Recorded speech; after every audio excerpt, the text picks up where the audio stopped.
Mathematics 4, Lesson Exemplar Based, Quarter 2, Week 2, Day 1.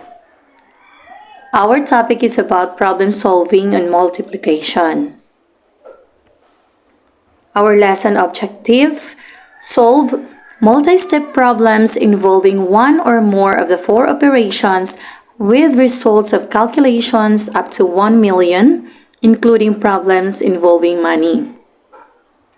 For our day 1, let's have a review. Let's recall the place values. The place values are ones, tens, hundreds, thousands, 10,000s, and so on and so forth. Now let's analyze the word problem. Sarah saves a portion of her daily allowance. She saves 15 pesos every day for Christmas. Now the questions are, how much will she save in 40 days? Next question, how will you get the total savings? And from the responses, which will give you the answer easily? Why? Let's unlock some terms. Let us recall the steps in problem solving. We have the UPSC, wherein U stands for understand, P stands for plan, S stands for solve, and C stands for check. Understand, plan, solve, and check. Or think, plan, solve, look back. Alright. For understand the problem, meaning we have to think. We must identify what are the given and what is asked. Next, we have to devise a plan.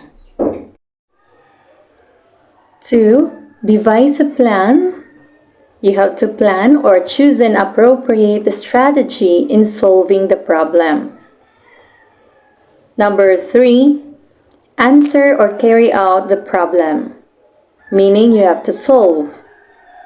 Number 4, check and look back. Have time to reflect and look.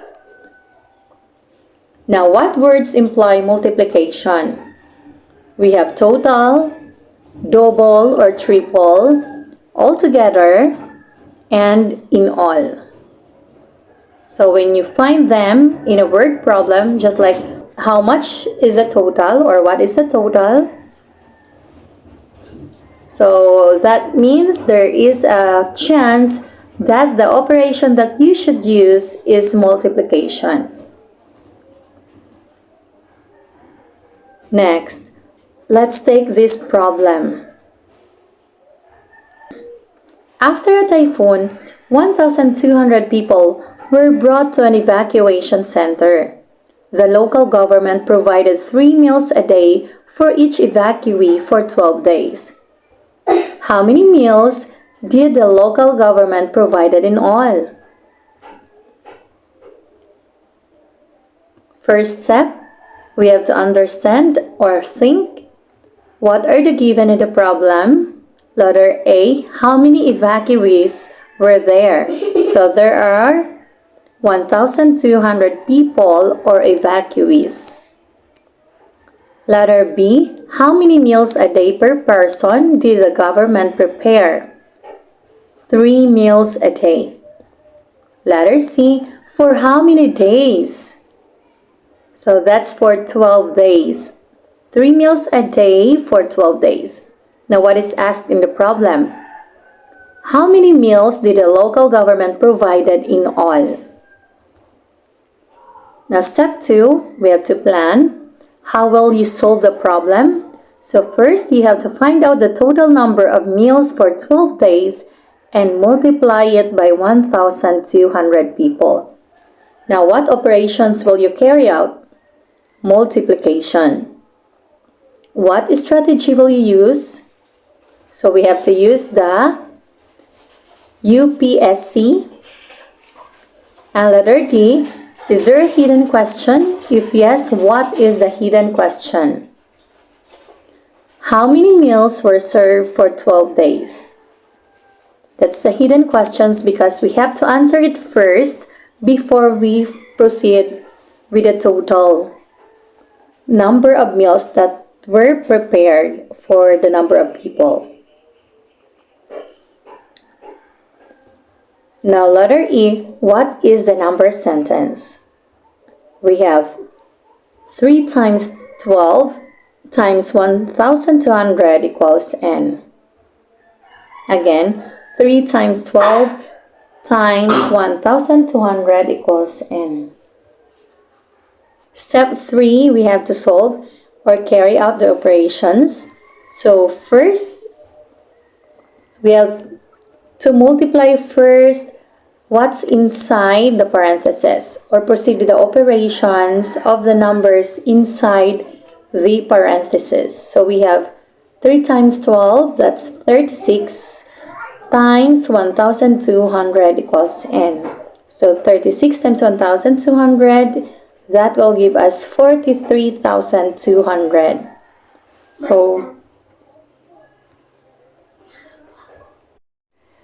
So there are 43,200 total number of meals prepared by the local government for the 1,200 evacuees. Now step 4, check or look back. Check your answer if it is correct. Have time to reflect and look back on what you have done, what worked and what did not work. Now let us solve another problem. Adele bought 4 sets of uniforms. She paid 640 pesos for each set. She gave 3,000 pesos to the cashier. How much change did she get? Now step 1, think. For the given, we have 4 sets of uniform, 640 pesos each set, and 3,000 pesos payment given by Adele. Now for the question or what is asked, how much change did she get? Now let's step 2, plan. Hidden question, what is the total cost of the uniform? So we must find out first the total cost of the uniforms before we get the change. Now for our number sentence, we have 3,000 minus 640 times 4 equals n. So again, we have to solve first what's inside the parentheses. So we have 640 times 4. That will give us 2,560. Now, since we have already the value or the amount for the 4 sets of uniform, we'll have to subtract it from 3,000. So 3,000 minus 2,560 equals 440 pesos.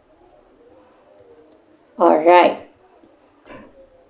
Now, our answer, she got a change of 440 pesos, or Adele got a change of 440 pesos for the payment of 4 sets of uniform. Now step 4, look back, review your answer, whether it is correct or not.